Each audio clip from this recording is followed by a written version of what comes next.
How is federalism practice का topic है भाई। और दूसरी चीज़ ये है कि फेडरलिज्म आपसे क्वेश्चन पुट अप करना चाहूँगा कि अभी हम लोगों ने फेडरलिज्म पढ़ा, फेडरलिज्म क्या था, कोई भी एक को आंसर कर सकता है फेडरलिज्म को बताओ। सर फेडरलिज्म एक सिस्टम है जिसमें जो पावर होती है वो एक फाइनल अथॉरिटी एक उच्च जो ऊंची पोस्ट पर होता है उसको मतलब उसके पास होती है, वो अपने लोगों में बांट देता है। अब वो जो डिसीजन लेंगे वो इंडिपेंडेंट है, अपने हिसाब से डिसीजन ले सकते हैं, उनके में एक दूसरे में कोई इंटरफेयर नहीं करेगा। इंटरफेयर नहीं करेगा। ऐसा सही लग रहा है क्या इनके आंसर? नहीं मतलब जो भी है तुमने इतना फेडरलिज्म को जाना कम से कम वो है जिसमें हमारी जो पावर्स होती हैं वो इक्वल बट जाती हैं सभी लोग बढ़ जाती है, मतलब शेयरिंग ऑफ पावर है एक तरीके से। सबके पास इक्वल राइट्स है, मतलब कोई एक दूसरे में इंटरफेयर नहीं कर सकता कि आपका डिसीजन आपने गलत लिया, आपका डिसीजन आपने गलत लिया। मतलब फेडरलिज्म में हमने दो तरीके की गवर्नमेंट देखी थी, two types of government. India में पर्टिकुलरली हमने तीसरे टायर की गवर्नमेंट भी जोड़ दी थी लोकल लेवल। लेकिन जो हमने सेंट्रल गवर्नमेंट और स्टेट गवर्नमेंट जानी उसमें हमने ये जाना कि हाँ सेंट्रल गवर्नमेंट से पावर मतलब थोड़ी सी डिवाइड करी या हमें लगा कि हाँ पावर शेयर करनी चाहिए, तो उन्होंने पर्टिकुलरली वो पावर ना शेयर कर दी स्टेट्स में। और अब ये चीज़ देखी गई कि फेडरलिज्म के कंसेप्ट में ना सेंटर स्टेट के साथ दखलंदाजी करेगा और ना स्टेट सेंटर के साथ। इतना तो क्लियर है कि स्टेट। अब चीज़ ये है कि फेडरलिज्म प्रैक्टिस कैसे किया जाए, क्योंकि भाई हमने पावर दे दी, लेकिन पावर देने का मतलब ये नहीं है कि काम सही से चलने लगेगा। भाई सबको पावर दे देने से काम नहीं चलेगा, एक सिस्टमेटिक वे में देना जरूरी है। अब सीधी बात है, मैंने पावर दे दी स्टेट को, स्टेट बना के, अब वहाँ पे अलग अलग भाषा में बोलने वाले लोग भी रह रहे होंगे, अलग अलग कल्चर होगा उनका, सबकी डिमांड होगी अलग अलग कि हाँ भाई इस भाषा में बात करना चाहते हैं। और पता चला वहाँ पे अलग अलग भाषा के लोग हैं, एक बात पे एग्री नहीं हो रहे, तो यहाँ पे दिक्कत होगी फेडरलिज्म को प्रैक्टिस करने में। मान रहे हो सबको? फेडरलिज्म को प्रैक्टिस करने में दिक्कत कहाँ होगी? जहाँ पे लोगों के एक जैसे थॉट्स नहीं होंगे, एक जैसी सोच नहीं होगी, वहाँ दिक्कत आएगी। क्यों? पावर दे तो दी हमने, लेकिन उनके बीच में यूनिटी नहीं बैठी, यूनिटी नहीं बैठी है। तो फेडरलिज्म को प्रैक्टिस करने के लिए एक समय पे इंडिया में बहुत ज़्यादा ज़रूरी था कि हमें लिंग्विस्टिक स्टेट्स डेवलप करने थे, मतलब क्या भाषा की बेसिस पे। क्यों? इंडिया में मुझे नहीं बताने की जरूरत पड़ेगी, आप लोगों को सबको अच्छे से पता है कि इंडिया में स्टेट्स कितने लेवल पे डिवाइडेड है भाषा के नाम पे ही। भाषा के बेसिस पे भी तो बहुत सारे स्टेट बने हुए हैं इंडिया में। भाषाओं को देखते हुए स्टेट बनाए हम लोगों ने। जब हम लोग स्वतंत्र हुए उसके बाद 1947 से लेकर 2017 तक के बीच में हमें ये सब चीज़ें देखने को मिली है कि हाँ कहीं पे हम लोगों ने स्टेट्स को डिवाइड किया और उन्हें फिर नए तरीके से ऐड कर दिया। जैसे आप लोगों को पता होगा कि पहले उत्तराखंड उत्तर प्रदेश का पार्ट था, उत्तराखंड उत्तर प्रदेश का पार्ट था, लेकिन धीरे धीरे वहाँ के कल्चर को लेकर हम लोगों ने क्या किया, जगह को बदल दिया और एक नया स्टेट क्रिएट कर दिया। अब आ जाओ नीचे साउथ वाले रीजन में। साउथ वाले रीजन में हमें देखने को मिलता है क्या, झारखंड, उड़ीसा है, छत्तीसगढ़ है, तो कहाँ से निकले हैं? ये भी लिंग्विस्टिक स्टेट्स हैं और ये भी पर्टिकुलर निकल के एक ही स्टेट से आए, उड़ीसा जैसे स्टेट से। उड़ीसा जैसे स्टेट से निकल के आ रहे हैं, आंध्र प्रदेश से निकल के आ रहा भाई एक अलग स्टेट। तो ये चीज़ देखने को मिलती है कि हम लोगों ने तेलंगाना रीजन क्रिएट किया था। तेलंगाना आंध्र प्रदेश का ही पार्ट था पहले, लेकिन भाई लोगों की डिमांड थी कि भाई हमारी थोड़ी सी भाषा अलग है, हमें एक अलग रीजन चाहिए, तो तेलंगाना हमने क्रिएट कर दिया स्टेट। यानी कि लोगों को पावर दी कैसे, इस बेसिस पे कि उनकी भाषा है तो उन्हें अलग। जैसे एक एग्जांपल सबसे बेहतरीन जो तुम लोगों ने पढ़ा वो क्या था, बेल्जियम का। बेल्जियम में भाई कम्युनिटी गवर्नमेंट क्यों बनाई थी? बेल्जियम में कम्युनिटी गवर्नमेंट हमने इसलिए बनाई ताकि हमें ये पता चल सके कि वहाँ पे अलग अलग भाषा के लोग हैं और उन्हें अलग अलग तरीके से सबको एक बराबर पावर मिल जाए। क्यों? सीधी बात है, उनके दिक्कत क्या थी, भाषा की, लैंग्वेज की दिक्कत थी। अब सबका कल्चर अलग अलग है तो उन्हें ये लगा कि भाई सबके रिप्रेजेंटेटिव बराबर होने चाहिए कम्युनिटी गवर्नमेंट में। अब वो अपनी अपनी कम्युनिटी का ख्याल रख पाएंगे आराम से इजीली, जब सब बराबर रिप्रेजेंट करेंगे, कोई किसी से भेदभाव नहीं करेगा। तो ये भी एक तरीका पावर शेयरिंग हुआ फेडरलिज्म में। क्यों? हमने पहले सेंटर और स्टेट गवर्नमेंट तो देख ली, कोई दिक्कत नहीं है, एक कम्युनिटी गवर्नमेंट भी बना दी। हालांकि फेडरलिज्म के कंसेप्ट में हम लोगों को कम्युनिटी गवर्नमेंट देखने को नहीं मिलती, सेंटर और स्टेट ही है। तो फेडरलिज्म में सेंटर और स्टेट ज़्यादातर पावर वर्क करते हैं फेडरलिज्म के कंसेप्ट में। जहाँ सेंटर से कुछ पावर ली गई, जहाँ पे ज़रूरत है वहाँ पे स्टेट्स को वो पावर बांटी गई।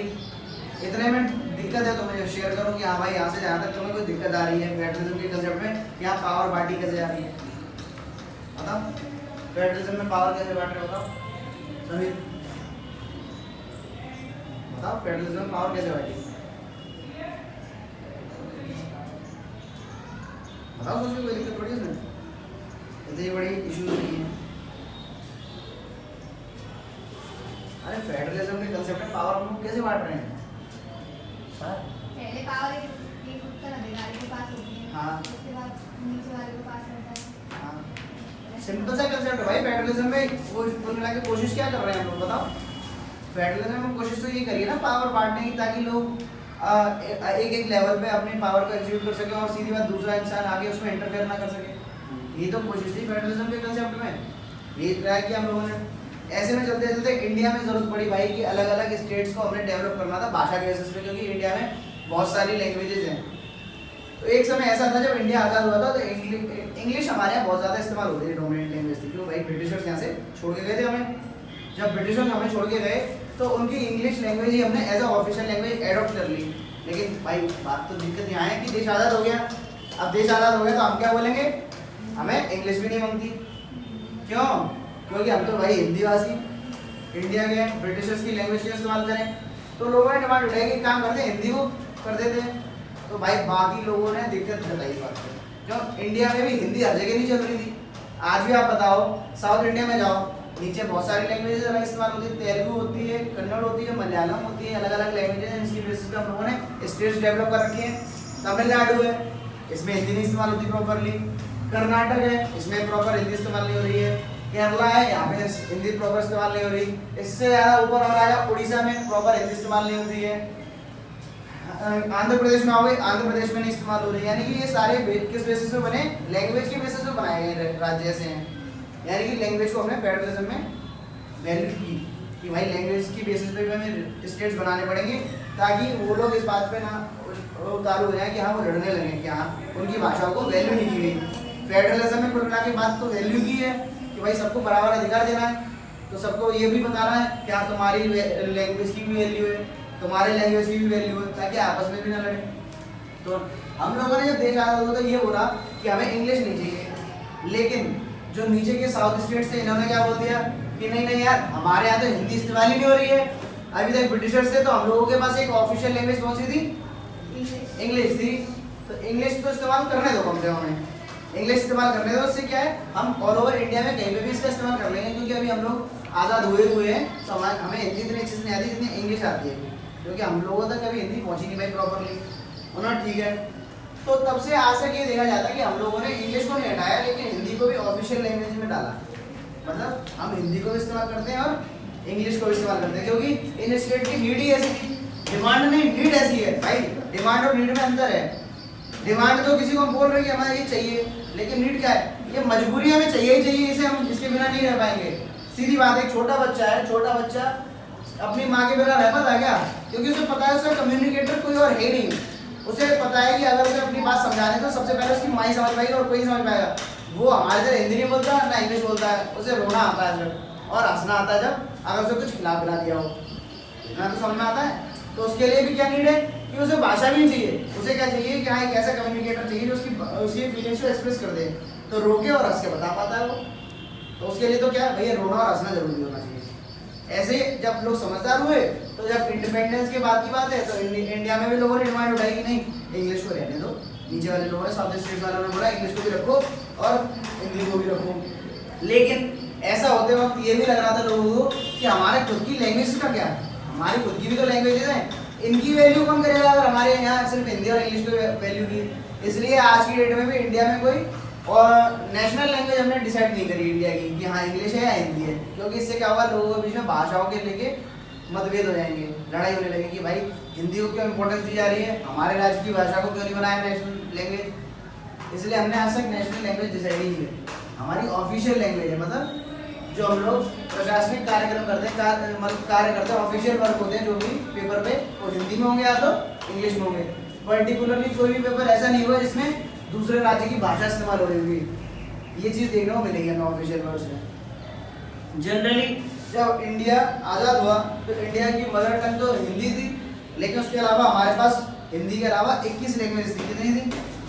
21 लैंग्वेज और भी थी जिन्हें हम लोग इस्तेमाल करते थे। मतलब हम अकेले नहीं, स्टेट्स अलग अलग इंडिया में थे, तो वहाँ पे उसके पे 21 इंग्लिश लैंग्वेज इस्तेमाल होती थी। तो सेंट्रल गवर्नमेंट क्या चाहती थी भाई, इस वहाँ सेंट्रल गवर्नमेंट तो भाई हिंदी को ही प्रमोट कर रही थी। क्यों भाई? क्योंकि उनका तो मोटिव ये था कि हाँ वो सेंटर में बैठे तो एक ऐसी लैंग्वेज होनी चाहिए जो सब लोग इस्तेमाल कर लें। लेकिन सेंटर क्या ये भी तो जिम्मेदारी है कि भाई बाकी स्टेट का ख्याल भी तो रखे, तो उन स्टेट्स की भी वैल्यू करनी है।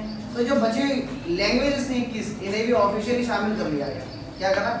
इन्हें भी ऑफिशियल तरीके से शामिल किया गया कि हाँ इन्हें एक आइडेंटिटी दे दी गई कि हाँ ये इंडिया में यूज होने वाली लैंग्वेज है। इसीलिए आपको देखने को मिलेगा कि इंडिया में जो सेंट्रल गवर्नमेंट के एग्जाम्स होते हैं, सरकारी एग्जाम होते हैं, उसमें लोगों के पास ऑप्शन होता है कि इन ऑफिशियल लैंग्वेज से वो अपना एग्जाम दे सकते हैं। हिंदी इंग्लिश के अलावा जो 21 लैंग्वेजेस हैं इसमें भी लोग अपना पेपर देते हैं। सेंट्रल गवर्नमेंट के एग्जाम्स में ज़्यादातर ये देखने को मिलता है कि वो इन लैंग्वेज को भी प्राथमिकता देते हैं, प्रायोरिटी देते हैं। सीधी बात है, सेंट्रल गवर्नमेंट कैसे चला रही है? सेंट्रल गवर्नमेंट क्या चला रही है? सेंट्रल गवर्नमेंट क्या चला रही है भाई? सेंट्रल गवर्नमेंट देश चला रही है भाई, स्टेट कहाँ चला रही है? लॉजिकल बात भाई, स्टेट तो नहीं चला, सेंट्रल गवर्नमेंट तो देश को चला रही है ना, तो देश तो पूरा सारे स्टेट्स को मिला के भी आएगा, तो सबकी बात को मान देना पड़ेगा ना। अब सीधी बात है, हरियाणा में आ गए तो हरियाणा में आ गए, हरियाणवी तुम बोल रहे हो, लेकिन अगर कोई साउथ से आया तमिलनाडु से तो क्या हरियाणवी भाषा बोल पाएगा? तो सीधी बात है, जब स्टेट गवर्नमेंट के एग्जाम होते हैं तो वो अपनी लैंग्वेज को वैल्यू करेंगे, लेकिन जो सेंट्रल गवर्नमेंट है उसे तो सारे स्टेट्स की लैंग्वेज को वैल्यू करनी पड़ेगी ना भाई। सेंट्रल गवर्नमेंट हो, आप देश की सरकार हो, तो देश को आपको चलाने के लिए बाकी लैंग्वेज को भी वैल्यू देनी पड़ेगी। ऐसा नहीं कि आप एक लैंग्वेज के ऊपर डिसाइड कर रहे हो तो बाकी लैंग्वेज में भी पेपर कंडक्ट कराते हैं। ऐसे हम लोगों ने देखा, जैसे श्रीलंका में समस्या क्या उत्पन्न हो रही थी, श्रीलंका में भी लैंग्वेज को लेके थी, श्रीलंका में भी तो लैंग्वेज को लेके थी। पर्टिकुलरली श्रीलंकन पीपल थे, इंडियन तमिल्स में थे, श्रीलंकन तमिल्स थे और सेनारा ग्रुप थे भाई। लैंग्वेज को लेके इशू था कि हाँ हमारी लैंग्वेज को प्रायोरिटी दो, हमारी लैंग्वेज को प्रायोरिटी दो।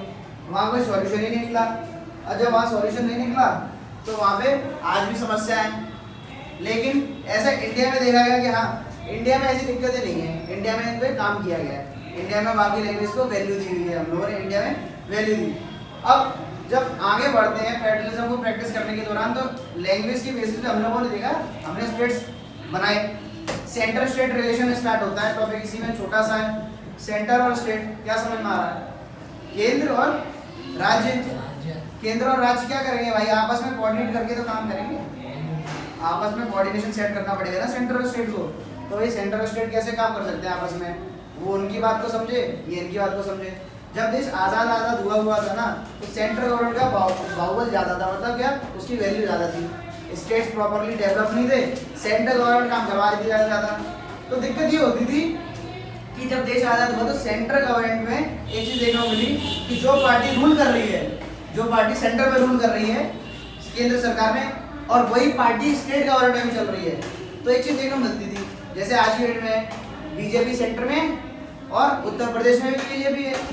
हमें ये देखने को मिलेगा, एक बात सोच के बताओ, क्या योगी आदित्यनाथ जी का भी नरेंद्र मोदी जी के बारे में बुरा बोलना चाहेंगे? खिलाफ बोलेंगे? क्यों नहीं बोलेंगे? कुछ सोच के बताओ। कम्युनिटी के हैं सर, कुल मिला के एक ही पार्टी के हैं, तो एक ही पार्टी का व्यक्ति दूसरे अपने ही पार्टी के व्यक्ति की बुराई क्यों करने लगा? उसे अगली बार वोट भी चाहिए, बोले भाई अपनी पार्टी की तुम तो बेइज्जती कर रहे थे, यानी कि तुम्हारा ही भाई गलत बता रहा, तुम्हें तो यानी तुम गलत हो, तो भाई वो तो कभी नहीं बोलेगा ना। ऐसा ही आप सोच के देखो, सेंटर का व्यक्ति है, नीचे वाले स्टेट वाले को अपने हिसाब से चला सकता है कि नहीं चला सकता अगर उसी की पार्टी का है तो, क्योंकि वो बुराई तो करना है जरा, और वो जो बोले उसे करना भी पड़ेगा क्योंकि सेंटर में है।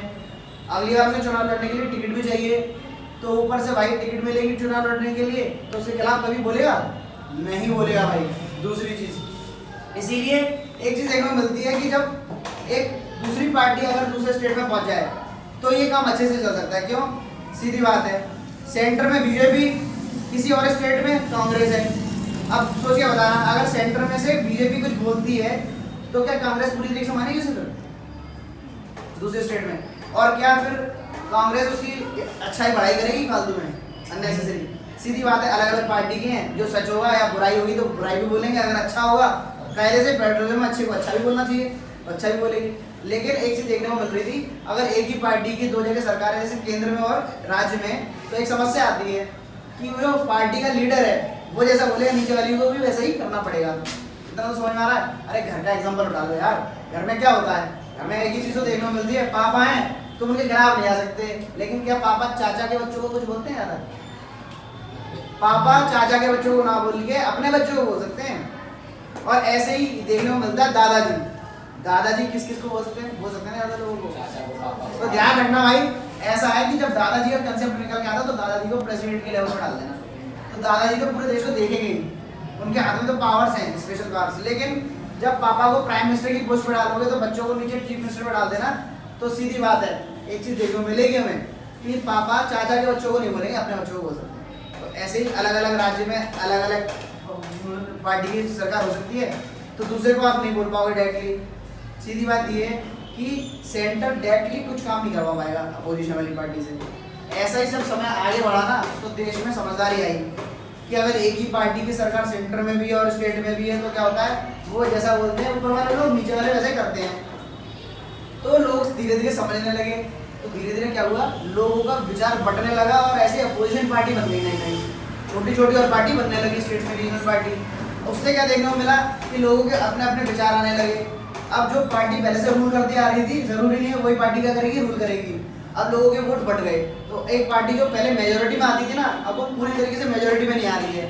अब इसके बाद मतलब हमें कितने वोट, मतलब सरकार बनाने के लिए 50% से ज़्यादा वोट चाहिए, तो एक पार्टी अपनी खुद से वो बना सकती है सरकार। लेकिन अगर उसके 50% से ऊपर वोट नहीं तो नहीं बना पाएगी। उसे 50% से ऊपर लाने के लिए दूसरी सरकार से, दूसरी पार्टी से क्या करना पड़ेगा, सपोर्ट लेना पड़ेगा, समर्थन सपोर्ट लेना पड़ेगा। In the sense coalition government, सुने कोलिशन गवर्नमेंट, दो मतलब पार्टी हैं, एक के दो हैं, एक के दो हैं, पर अगले बंदे के चार हैं, मतलब दोनों मिलके एक सरकार बना लेते हैं। कुल मिला के जब प्रॉपर 50% से ऊपर वोट नहीं पहुंच रहा एक पार्टी का, तो दो पार्टी मिलके उसे 50% से ऊपर ले जाएंगी मिलके।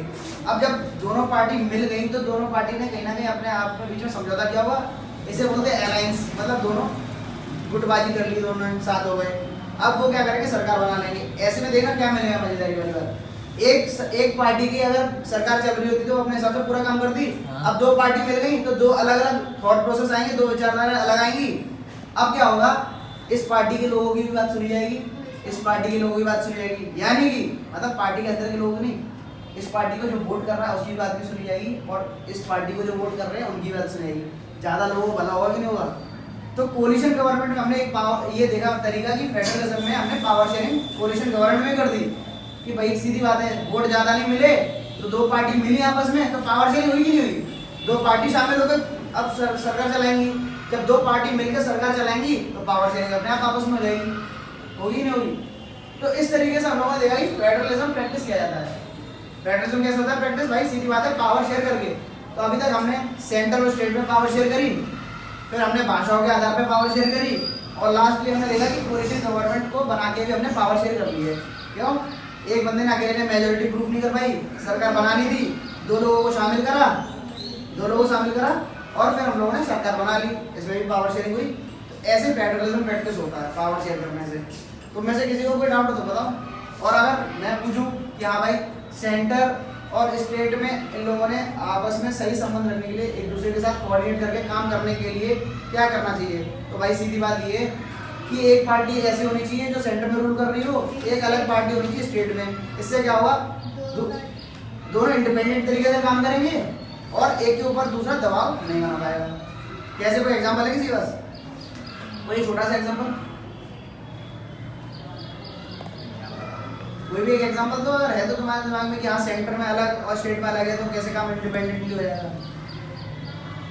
अच्छा, आम आदमी पार्टी का नाम सुना, इसके लीडर का नाम कुछ, अरविंद केजरीवाल जी दिल्ली में है, और केंद्र सरकार भी हमारी बीजेपी की है, नरेंद्र मोदी जी प्राइम मिनिस्टर हैं। अब एक बात सोचिए, बताओ क्या नरेंद्र मोदी जी कहेंगे दिल्ली की गवर्नमेंट से तो दिल्ली गवर्नमेंट उनके हिसाब से पूरा काम करेगी? क्यों है भाई, पार्टी अलग है ना,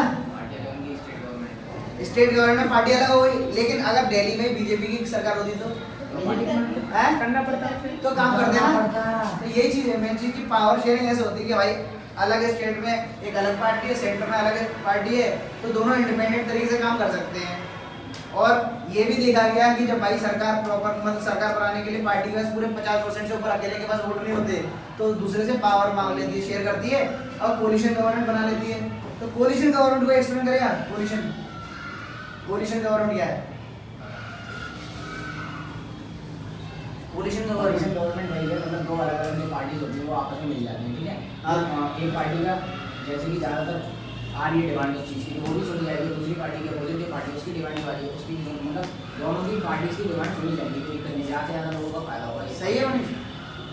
क्या दो पार्टी हैं जिनको लॉजिक, एक मिनट लॉजिक दो कि कोलिशन गवर्नमेंट का लॉजिक क्या है? तो लॉजिक यही है, अगर किसी पार्टी की मतलब कि किसी पार्टी की वोट 50% से कम है तो दो पार्टी मिलकर बना सकते हैं 50% के ऊपर, जिसमें सर जिन्होंने वोट दिया उन लोगों को सुनी जाएगी, इधर भी थे उन लोगों को सुनी जाएगी, दोनों लोगों को सुनी जाएगी।